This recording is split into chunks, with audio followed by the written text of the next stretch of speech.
이제 우리의 바울의 파나로마, 바울의 일생을 보고 있는데 이제 조금 단축해서 보려고요. 어떻게 하든지 조금 빨리 맞추려고 건너뛰어 가는데 함축해서 이야기를 하겠습니다. 바울이 안디옥에서 선교사로 소명을 받습니다. 하나님께서 내가 시키는 일을 위해서 바울을 따로 세워라. 그리고 성령님께서 그에게 임재하시고 그를 강하게 붙잡으시고 그를 구브로로 그리고 아시아 선교 여행을 마치게 하시고 두 번째 아시아와 유럽 선교 여행을 다 마치게 하시고 세 번째 선교 여행도 다 마치게 하는데 벌써 20년이라는 세월이 지났습니다. 바울이 외국에서 오래 있다 보면 고국이 그리워지는 거예요. 예루살렘이 보고 싶은 거예요. 예루살렘 성도들과 함께 예배 드리고 싶은 간절한 열망을 가지고 바울이 고국 땅으로 돌아옵니다. 환영해 주는 사람은 없었어요. 열광하는 사람도 없었어요. 바울은 예루살렘 교회는 120명으로 시작했지만 20년의 세월이 지나가고 난 다음 예루살렘 교회는 수만 명의 성도로 부흥되어 있었어요. 그런데 그들의 신앙의 질은 떨어졌어요. 처음에 열정은 사라져버리고 아주 냉소적인 크리스찬으로 점점 성령의 역사는 줄어가고 있었어요. 바울이 예루살렘 교회를 보면서도 아파하지만 더 마음 아픈 것은 바울을 굉장히 미워하는 사람들이 많아졌다는 거예요. 이 사람들은 유대교의 독선을 마음에 가지고 있어요. 하나님은 우리만 사랑하신다. 하나님은 우리만 특별히 대접하신다. 하나님은 우리만 축복하신다. 라는 이 독선에 빠져있는 유대교 사람들. 바울의 핵심 메시지는 이것입니다. 이 헬라인이나 유대인이나 이방인이나 하나님은 사람을 가리지 아니하시며 하나님은 편견이 없으시며 하나님은 누구든지 주의 이름을 부르는 자를 구원하시는 하나님. 하나님의 구원은 하나님께서 사람의 죄를 용서하여 주심으로 그렇게 함으로 말미암아 하나님이 그들을 구원하신다는 구원의 메시지를 전한 것이죠. 유대인들은 굉장히 기분 나쁜 거예요. 우리가 독차지하고 있는데 독점주의, 우리가 가지고 있는 이 구원을 저 이방인에게도 나누어 주다니 굉장히 기분 나쁜 거예요. 그래서 바울을 죽이려는 사람들이 생겨나기 시작한 거예요.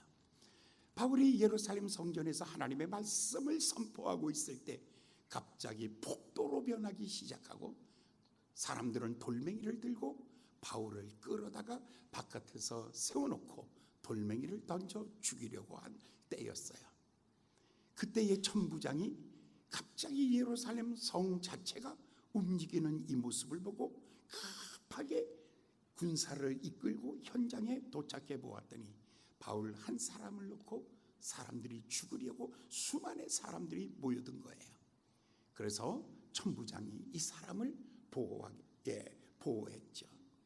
그런데 천부장이 이 사람을 사로잡고서 가만히 보니까 바울이라는 사람이 신분이 대단한 사람이에요. 로마 시민권을 가지고 있어요. 그런데 태어나면서부터 로마 시민권을 가지고 있는 사람이에요. 천부장은 돈 주고 로마 시민권을 샀죠. 로마라는 제국이 로마 시민을 보호할 책임이 있는 거예요. 가이사 황제는 로마 시민을 보호해야 될 책임이 있는 거죠. 그러니까 아무도 건드릴 수 없는 사람이었죠. 그래서 이 천부장이 이 바울을 보호하기 시작하죠. 그런데 하룻밤에 이 사람들이 폭도들이 이렇게 몇 사람이 모였어요. 40명이 모여가지고 그들이 결단하기를 바울을 죽이기 전에는 먹지도 말고 마시지도 말고 잠도 자지 말고 바울을 죽일 때까지는 우리가 집중하자. 그러면서 그들이 한 모략 전략을 세웠어요. 대제사장에게 가서 내일 아침에 즉시 얘기를 해라. 대제사장에게 백천부장에게 요청해서 바울을 공회로 데리고 와라. 그러면 공회로 오는 길에 우리가 매복하여 있다가 바울을 죽이자. 이 소리를 다 들었어요. 누가 들었냐면 바울의 조카가, 생질이 이 소리를 듣자마자 바울에게 가서 이 이야기를 전했지요. 그랬더니 바울이 이 소리를 듣고 난 다음에 그 생질에게 이렇게 말합니다. 천부장에 가서 전해라. 그러니까 천부장이 이 소리를 듣게 되자마자 자기의 책임이 있어요. 로마 시민을 보호해야 될 책임. 그러니까 천부장이 그날 밤에 밤 9시에 갑자기 보병 200명, 창군 200명, 마병 70피를 동원해서 바울을 가운데다 모시고 사람들이 에워싸가지고 가이사랴라는 곳으로 옮겼어요. 바울을 밤에 옮기는 거예요. 내일은 죽을 수도 있어요. 아주 급박한 작전이 있었죠. 가이사랴라는 곳은 예루살렘은 수도이지만 가이사랴는 황제의 도시입니다. 그러니까 가이사 아구스도 황제, 이 말이에요. 가이사라는 말은 황제라는 뜻이거든요. 파라오라는 말은 왕이라는 뜻이거든요. 그러니까 황제를 기념하기 위해 세운 계획 도시예요. 그 도시 이름이 가이사라예요. 거기 누가 있냐면 전 팔레스타인 지역을 다스리는 총독이 있는 거예요. 총독 밑에 천부장이죠. 이 천부장이 자기가 보호를 잘못해서 바울이 죽으면 위험하잖아요.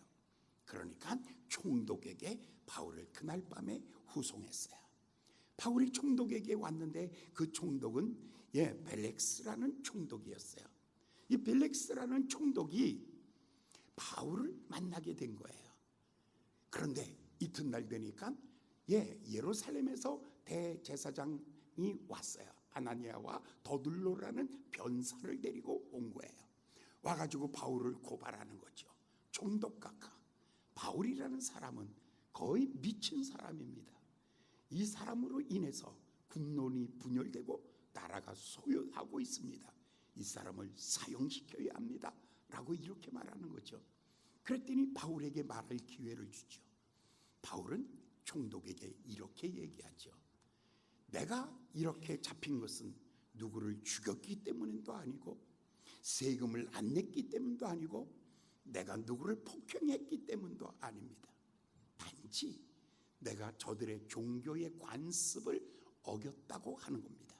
안식일을 어겼다고, 성전에 이방인을 데리고 들어갔다고, 그래서 내가 이 고난을 당하는 것입니다 라고 말하니까 벨렉스 총독이 아니 이거 가지고 죽일 수는 없잖아. 로마 시민인데. 그래서 듣다 보니까 그럼 이 얘기 좀 더 해봐라 라고 하니까 바울이 그 다음에 근데 너는 왜 그렇게 이 사람들이 싫어하는 일만 하느냐. 바울이 아주 간단하게 얘기하죠. 사람이 어떻게 구원받는 줄을 아십니까? 사람이 거룩해서 의로워지는 것이 아니라, 사람이 거룩해서 천국 가는 것이 아니라, 사람이 착한 일을 해서 하나님의 자녀가 되는 것이 아니라 사람은 본래 죄인입니다. 그런데 하나님께서 죄 없는 예수를 십자가에 못 박아 죽임으로 말미암아, 대신 죽음으로 말미암아 누구든지 주 예수의 이름을 믿는 자는 하나님이 죄를 용서하여 주시고, 하나님이 그를 죄 용서받은 사람을 하나님의 자녀로 삼아주시고, 하나님의 자녀된 그들에게 하나님은 성령의 기름 부어주셔서 그들로 하여금 승리자를 만들고, 그리고 마치 내 주 예수 그리스도의 재림의 날에 그는 만왕의 왕이요 만주의 주요 세상의 심판자로 오실 메시아, 그가 바로 예수 그리스도입니다. 나는 그 예수를 믿습니다. 그러니까 벨릭스가 가만히 생각해 보니까 이거 굉장히 놀라운 얘기예요.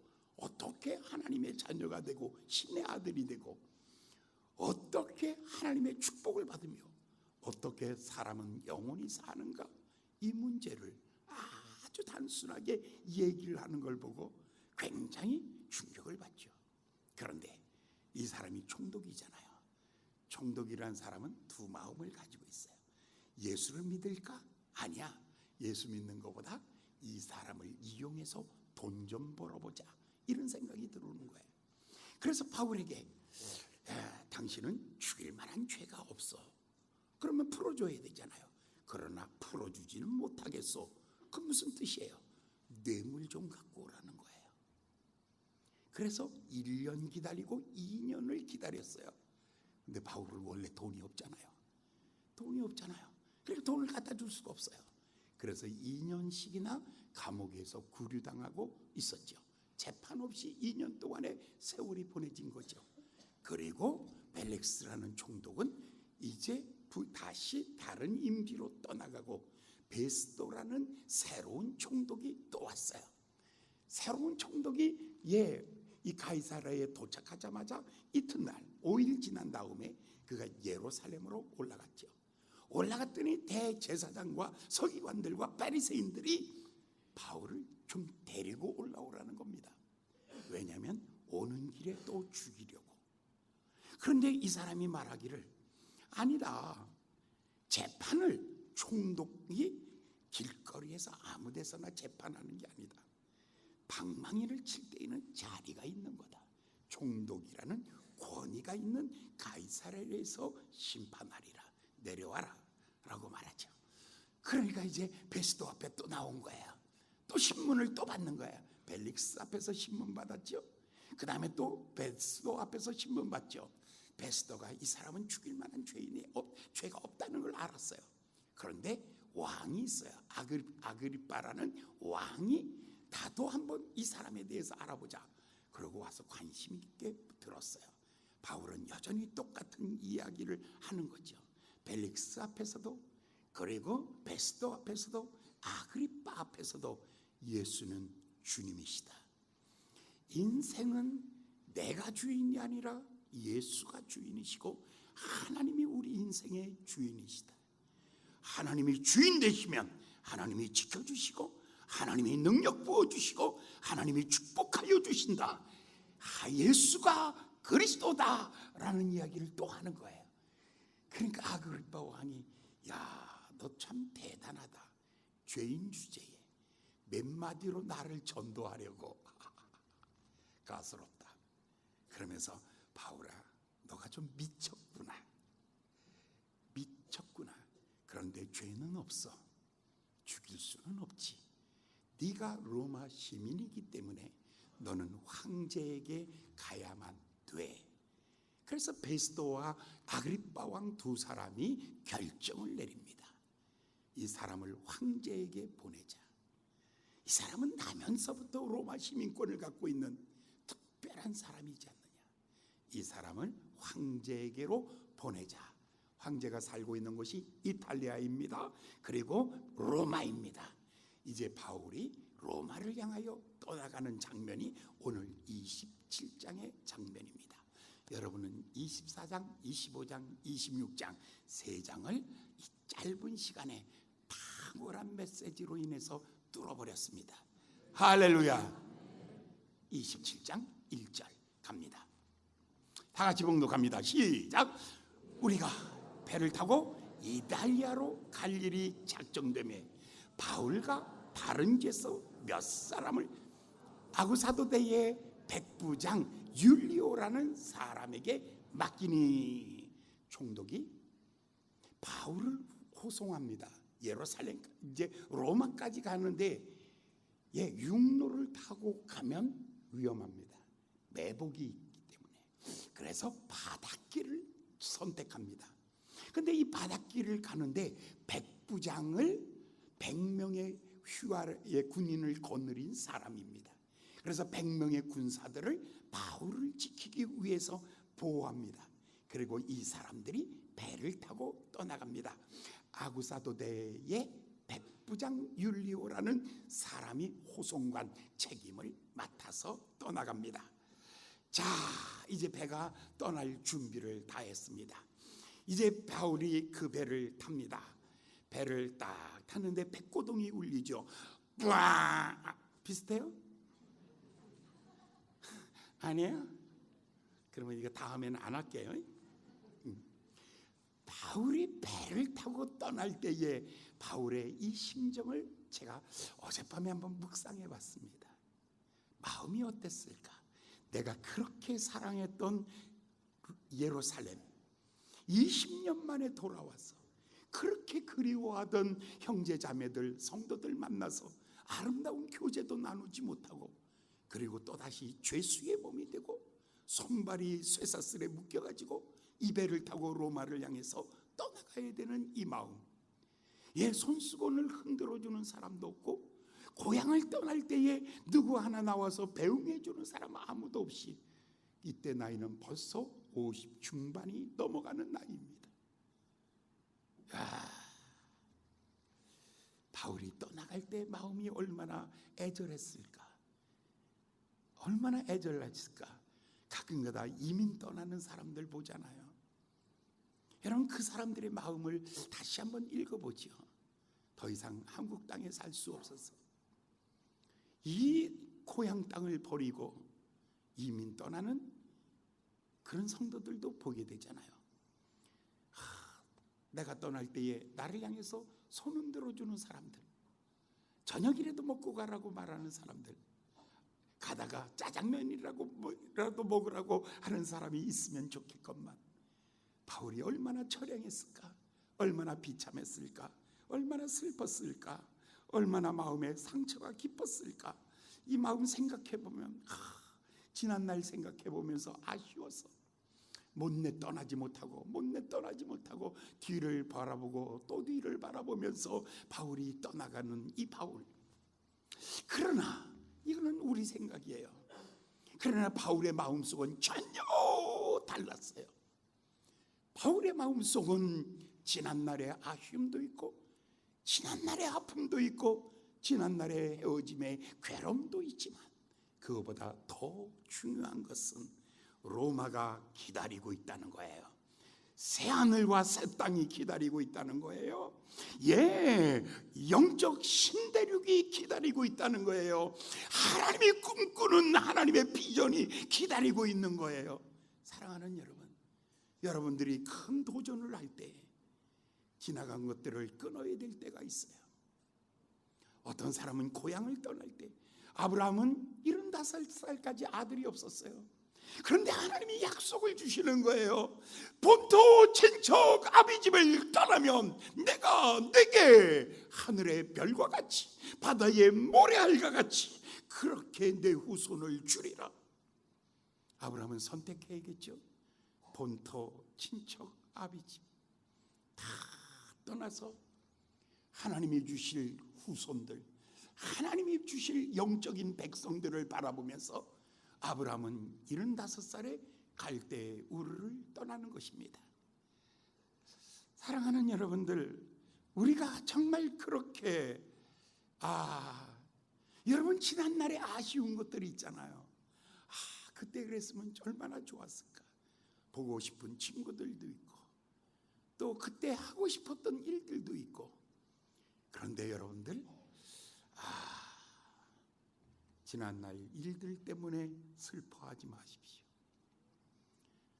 오늘 여러분이 이 자리에 서 있는 것은 과거를 회상하라고 있는 것이 아니라 미래를 바라보며 도전하라고 주님이 이 자리에 여러분을 앉히신 것입니다. 여러분, 다시 한번 마음속에 지나간 잃어버린 것들 때문에 아픔이 있다면 털어버리시기 바랍니다.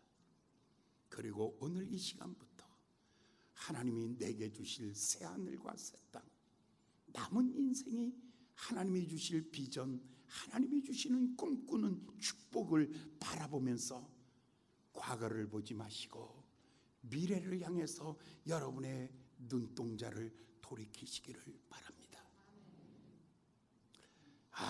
바울이 이렇게 떠나갑니다. 얼마나 마음이 죄수의 몸으로 배를 타고 지금 항해가 시작되었습니다. 율리오라는 사람이 인솔 책임자입니다. 그리고 이 배가 이제 지중해를 빠져나가기 위해서 가이사랴 항구를 떠났습니다. 쫙 떠나가고 있는데, 여러분의 꿈을 향해서 이제 여러분의 인생의 닷을 끊어버리고, 닷도 비슷한데 닷은 끊는 것이고 돛은 펼치는 것입니다. 그리고 미래를 향해서 가고 있습니다. 여러분들 좁은 길을 갈 때 기억하십시오. 하나님이 준비된 사람이 있고 하나님이 준비된 예비된 축복이 있고, 눈물의 골짜기를 지날 때 눈물 흘린 그 자리가 샘의 곳이 되도록 바꾸어 주시는 하나님, 사망의 음침한 골짜기를 지날 때 막대기와 지팡이로 나를 보호하여 주시는 하나님, 바로 그 말씀입니다. 3절에 2절에 있는 말씀을 한번 볼까요? 2절에 있는 말씀, 2절 다 같이 읽겠습니다. 시작. 아시아 해변 각처로 가려 하는 아드라무떼노 배에 우리가 올라 행선할세, 마게도니아의 데살로니가에 사는 아리스다고라는 사람이 바울 옆에 있습니다. 참 이상한 사람이 하나 있어요. 그런데 이 사람은 바울이 2차 전도여행, 3차 전도여행 때 데살로니가 지역에 갔어요. 거기서 복음을 전했는데 3주간 동안 놀라운 변화가 일어났어요. 그때 바로 이 아리스다고라는 사람이 예수를 믿은 거예요. 그런데 이 사람이 참 놀라운 준비된 사람이었어요. 사도행전 19장에 보면 바울이 예배소에서 핍박을 받아요. 소요가 일어났을 때 바울을 숨겨놓고 대신 고난받은 사람이 이 아리스다고. 난 아리스 하면 그 드라마만 생각나. 비슷한 거 있었지, 그죠? 누군가 나랑 취미가 같다. 아리스다고라는 사람, 이 사람이 데살로니가에서 예수 믿고 바울이 예배소에 왔을 때 위기를 당할 때 바울 대신 고난을 당하고, 그 다음에 바울이 20장에 오면 드로아에 갔을 때 이미 아리스다고가 먼저 가서 바울의 길을 준비해주고, 오늘 바울이 배를 타고 로마를 향하여 압송당하여 가고 있을 때 바울 옆에서 시중과 같이 도와주는 사람. 성경이 이 사람 이야기는 요것밖에 없어요. 다른 얘기가 없어요. 이 사람은 오직 바울을 위해서 하나님이 준비시켜 준 사람. 사랑하는 여러분, 여러분 인생 살면서 정말 화려한 사람도 있고 똑똑한 사람이 있고, 사람으로 태어나면요 몇 사람은 알고 지내야 돼. 여러분이 몇 사람, 검사 한 명은 알아야 돼. 할렐루야. 무슨 일 당할지 모르니까 검사 하나는 알고 있어야 돼. 할렐루야. 그 다음에 교수급 정도는 한 명 알고 있어야 돼. 할렐루야. 전문가니까. 그 다음에 의사는 한 명 알고 있는데 김철수만 알면 돼. 김창수. 의사 한 명 정도는 알고 있어야 돼. 그 다음에 선생님 한 명 정도는 알고 있어야 돼. 그 다음에 또 보험회사 아저씨 정도는 하나 알고 있어야 돼. 그 다음에 또 목사도 10명은 필요 없어. 한 명만 알고 있으면 돼. 김백현. 이렇게 그냥 살면서 몇 사람만 알고 있으면 돼. 교회에 대해서 의문나면 물어볼 사람, 건강에 대해서 의문나면 물어볼 의사, 법적인 것 때문에 다툼이 생길까봐 변호사나 검사, 몇 명 알고 있어야 돼. 그런데 중요한 것은 이 사람들 나랑 친한 것 같아도 막상 어려움 당하면, 여러분 손에 아무것도 없으면 섭섭하잖아. 그러니까 새끼줄인 줄 알고 동아줄인 줄 알고 붙잡고 있는 거예요. 그런데 여러분, 막상 여러분들이 검찰 조서 받으러 가면 그 사람 나 모른 척한다? 썩은 새끼 줄이요. 여러분 의지하지 마세요. 여러분의 계획대로 이 사람 나 어려울 때 도와줄 거야. 이 사람이 나 어려울 때 도와줄 거야. 내가 뭐 하면 이 사람이 도와줄 거야 라고 붙잡는 사람들, 그 사람들은 다 나를 떠나는데, 이상하게 이 아리스다고라는 사람은 다 떠나고 이렇게 가는 이 길에, 나그네 길에 알지도 못하는 사람인데 와서 바울을 도와주는 거예요. 할렐루야. 와, 기대했던 사람보다 하나님이 준비한 사람이 훨씬 요긴합니다. 화려한 사람보다 여러분 초라하지만서도 좋은 친구가 있다라는 거. 바울이 나그네 길을 가면서 좋은 친구, 하나님이 예비한 아리스다고를 만난 거예요. 할렐루야. 이게 하나님의 위로입니다. 이게 인생 나그네 길에 만나야 될 사람들입니다. 사랑하는 여러분, 여러분이 힘들 때 누가 친구가 되어줍니까? 여러분의 눈물은 누가 닦아줍니까? 누가 여러분의 손을 붙잡아줍니까? 누가 여러분을 뒤에서 밀어줍니까? 화려한 사람이 아니라 내 옆에 있는 영적인 동력자들이 되시기를 예수님의 이름으로 축원합니다. 옆 사람한테 이렇게 말해. 나 당신밖에 없어. 빨리 얘기해. 이때 얘기해야지. 나중에 얘기하면 이거 진짜 이거 지금부터 얘기해. 사람 세뇌시켜놔야 돼. 나에게 당신은 아리스다고야. 다시 한번 시작. 나에게 당신은 아리스다고야. 할렐루야. 할렐루야. 여러분 잘 나갈 때 사람 많이 모입니다. 그러나 내가 넘어졌을 때 밟고 지나갑니다. 내가 비난받을 때 침받습니다. 내가 쓰러질 때 비난합니다. 그러나 내가 넘어졌을 때 와서 내 손 잡아 일으켜주는 사람 아리스다고, 내 손 잡아 일으켜주시는 분 예수 그리스도. 할렐루야. 나의 등 뒤에서 바로 그 주님이십니다. 나를 밀어주시고, 신명기에서는 이렇게 말합니다. 그는 나보다 앞서가서 길을 열으시며 그가 나의 밑에서 나를 안전하게 지켜주시며 그가 나의 위에서 나를 보호하여 주시는 분, 그분이 바로 예수 그리스도. 할렐루야. 인생 나그네 길에 여러분 그분 때문에 행복해지시기를 예수님의 이름으로 축원합니다. 두 번째 사람은 율리오라는 사람입니다. 이 사람은요 너무 친절한 거예요. 3절 볼까요? 얼만큼 친절한가. 시작. 이튿날 시돈에 되니 율리오가 바울을 친절하여 친구들에게 가서 대접받음을 허락하니라. 배가 쭉 가다가 어디에 도착했냐면 시돈 땅에 도착했어요.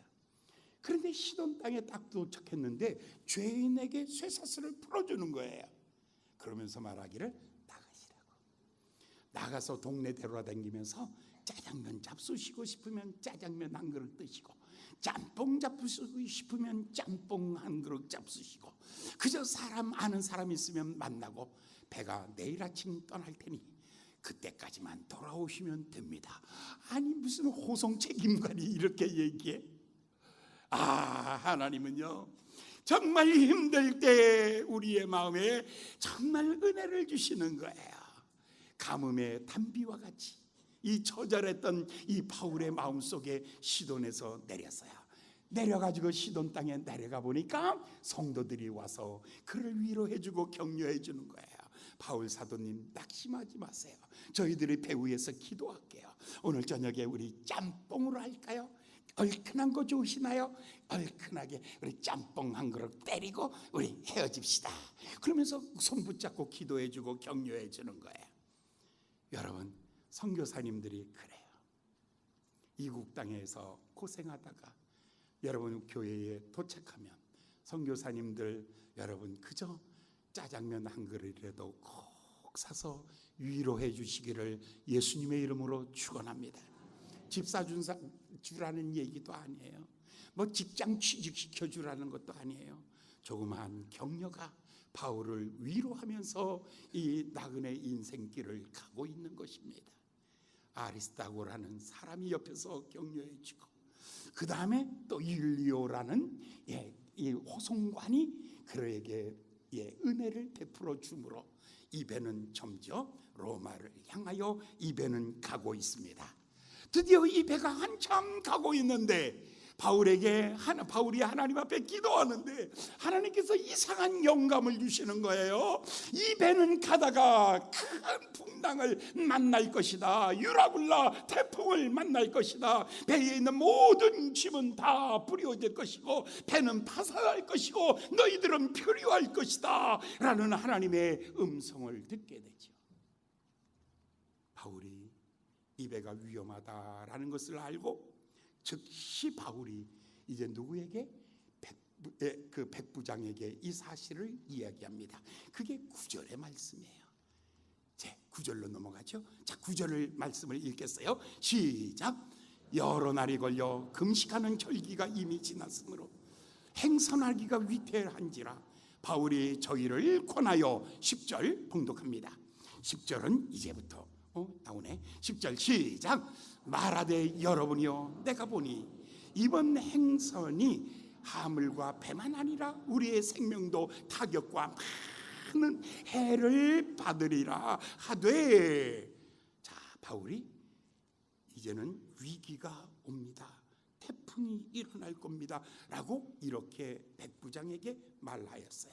그랬더니 백부장이 이 말을 다 듣고 11절 봉독합니다. 시작. 백부장이 선장과 선주의 말을 바울의 말보다 더 믿더라. 12절도 하나 더 봅시다. 12절 시작. 그가 항구가 과동하기에 불편하므로 거기서 떠나 아무쪼록 베닉스에 가서 과동하자 하는 자가 더 많으니 베넥스는 그레데 항구라. 한편은 동북을 한편은 동남을 향하였더라. 큰 항구가 있는데 베닉스 항구예요. 여러분 이거 좀 베니스의 상인 들어봤죠? 네, 바로 거기에요. 그런데 바울이 자 이제 어떤 판단을 해야 돼요. 바울은 말하기를 풍랑이 있을 것이니 배를 전진시키지 마세요. 그런데 아니 이거 죄수가 말이야 뭐를 한다고? 야 그러니까 선장과 선주를 불러요. 자 바울이 이렇게 얘기했는데 당신들은 어떻게 생각합니까? 그랬더니 이 사람들이 전문가예요. 선장과 선주가 아니요 관심 상관없습니다. 아주 순풍을 만나서 잘 갈 테니까 걱정하지 마시고 항해합시다. 그랬더니 이게 이상한데 이 사람은 가지 말자, 이 사람은 가자. 그러면 하나 더 물어봐야지. 국민투표해보자. 그래가지고 여러 사람들이 있는 데서 자 여러분 한번 생각해 보십시오. 이 바울이 풍랑이 있다고 얘기하고 이 선주와 선장은 풍랑이 없다고 하니 여러분 생각에는 어떻습니까? 라고 물었어요.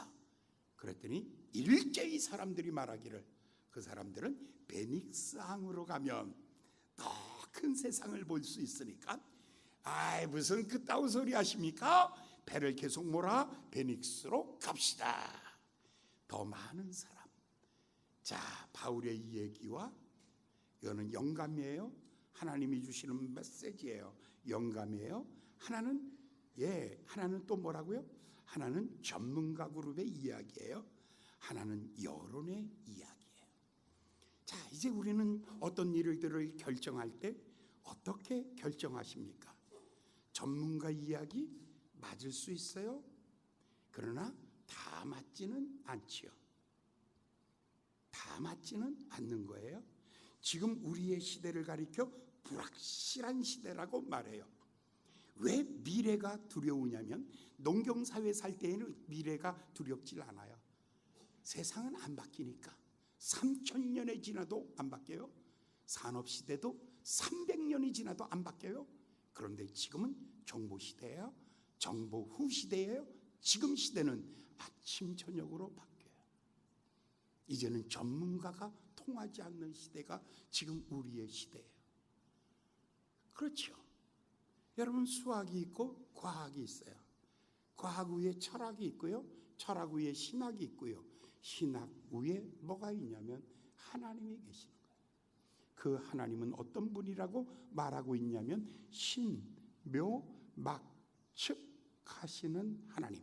다른 말로 바꿔보면 오묘하신 하나님, 사람으로 측량할 수 없는 뛰어나신 하나님. 하나님은 전능하시고 우리는 부분적으로 알고, 하나님은 영원히 사시고 우리는 순간을 살고, 하나님은 어디든 계시고 우리는 여기만 있고, 하나님은 제한할 수 없는 하나님이에요. 그 하나님이 지금 바울을 통해서 배를 중단시키라고 말합니다. 전문가의 이야기는 배를 항해하라고 말합니다. 여론은 말하기를 더 빨리 가자고 말합니다. 여기에 선택은 딱 하나였어요. 전문가 그룹의 이야기를 이 백부장이 들은 거죠. 맞을 수 있어요. 그 다음에 13절의 말씀을 보겠어요.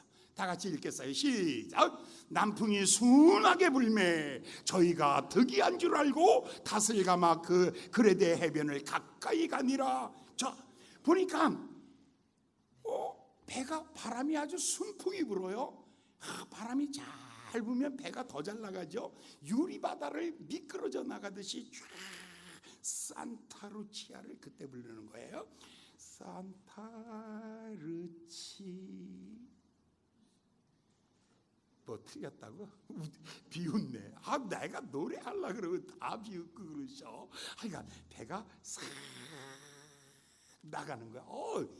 그러니까 사람들이 다 뭐라 그러겠어요? 일제히 누구만 바보 됩니까? 바울만 바보 돼요. 여러분들, 기도하는 사람이 바보입니다. 할렐루야. 말씀대로 사는 사람이 바보입니다. 할렐루야. 여러분, 이왕 바보 될 바에 큰 바보 되십시오. 크게 바보 되십시오. 크게 바보 되십시오. 적어도 초월할 만큼 큰 바보 되어버리시기 바랍니다. 우리나라에 가장 큰 바보가 하나 있는데 그 바보 이름이 김수환 추기경이에요. 김수환 추기경 보고 말하기를 이 나라의 큰 바보다. 손해볼 줄 알아도 가는 거야. 이익을 위하여 사는 것이 아니라 정의를 위해서 사는 것이다. 소유를 위해서 사는 것이 아니라 존재를 위해서 사는 것이다. 철학이 있는 사람이 바보예요. 할렐루야. 위대한 바보 되시기 바랍니다. 할렐루야.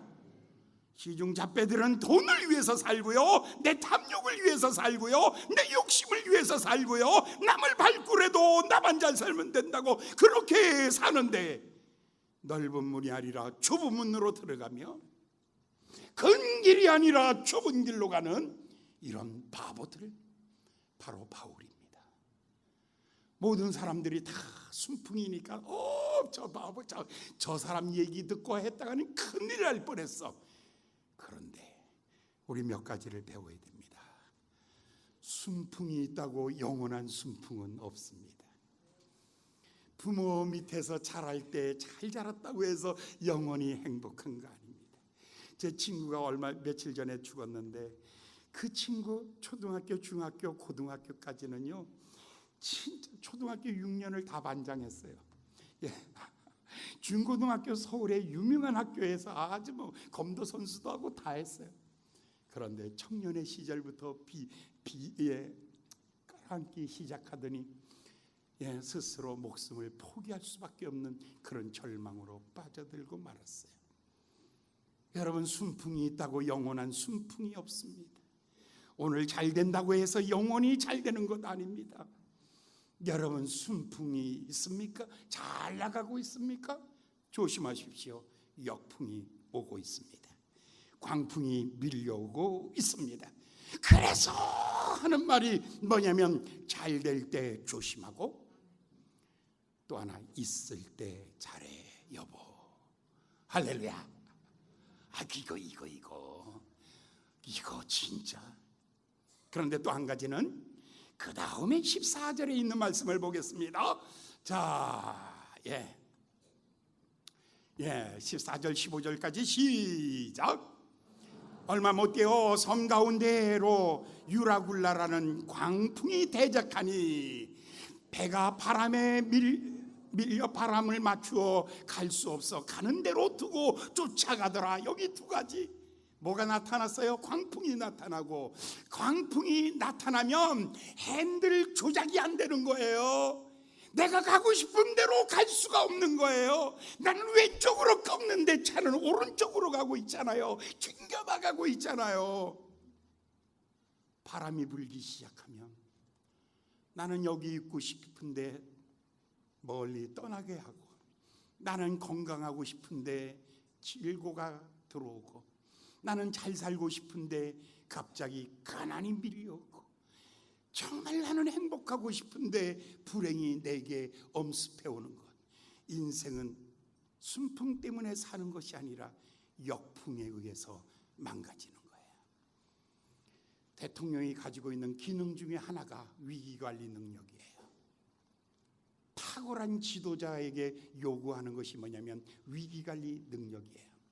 순풍일 때에는 자기 실력으로 잘 갑니다.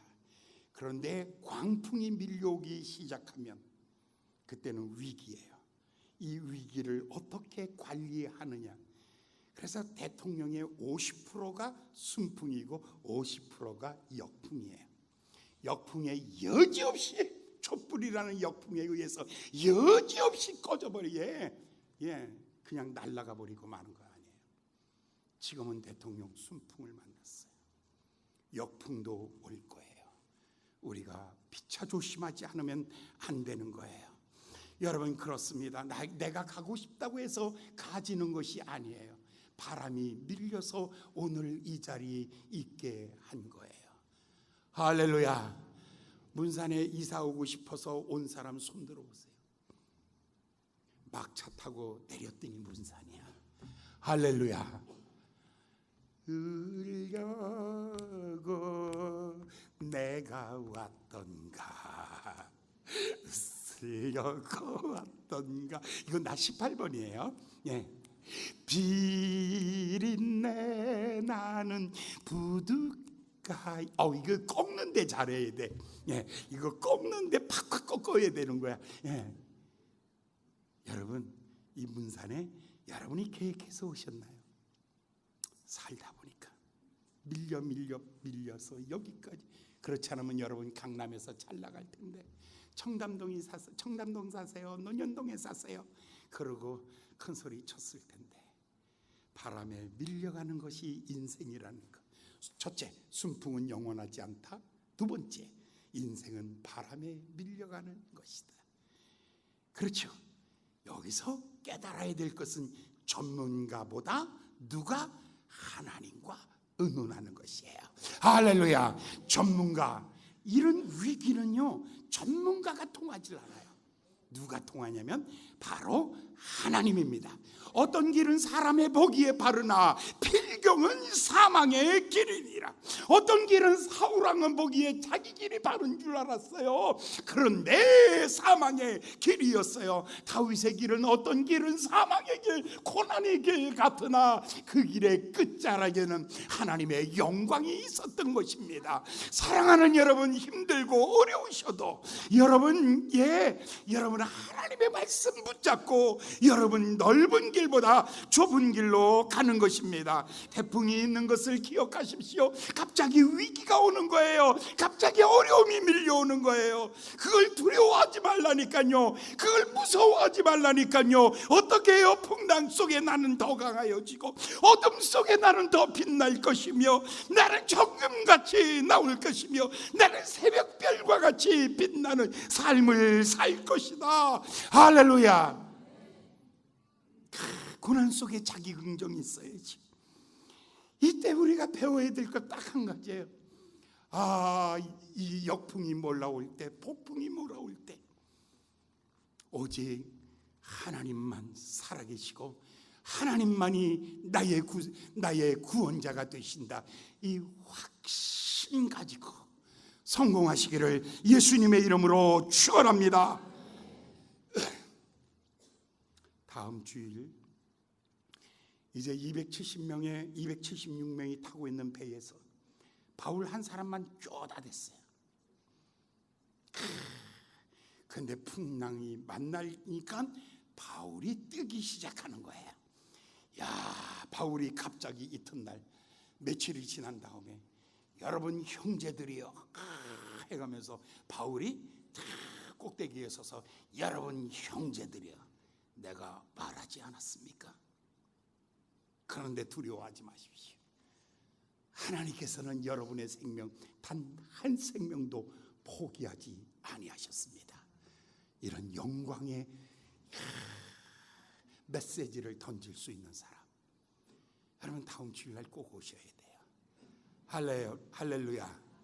옆 사람한테 이렇게 말하세요. 올까 말까 걱정했는데, 해보세요. 올까 말까 걱정했는데 이 편이 있다니까 끝까지 보자. 드라마 그냥 중간에 꺾으면 어떡해. 결과가 중요하지. 이제 다음 시간이 더 중요한 거야. 다음 시간에 막 파도가 막 일어나고 사람들은 막 기진맥진해서 땅에서 쓰러져 있는데 한 사람이 딱 일어나서 여러분이요, 할렐루야, 바로 이 모습으로 여러분의 인생을 서보시기를 예수님의 이름으로 축원합니다. 기도하겠습니다. 자비로우신 귀하신 아버지 하나님, 인생의 끝이 하나님의 시작이고 위기가 위대한 기적이고 비움을 통해서 채워주시는 하나님의 시간이 바울에게 다가오고 있습니다. 아버지여, 우리의 삶에도 똑같이 이와 같은 것을 경험할 때가 있습니다.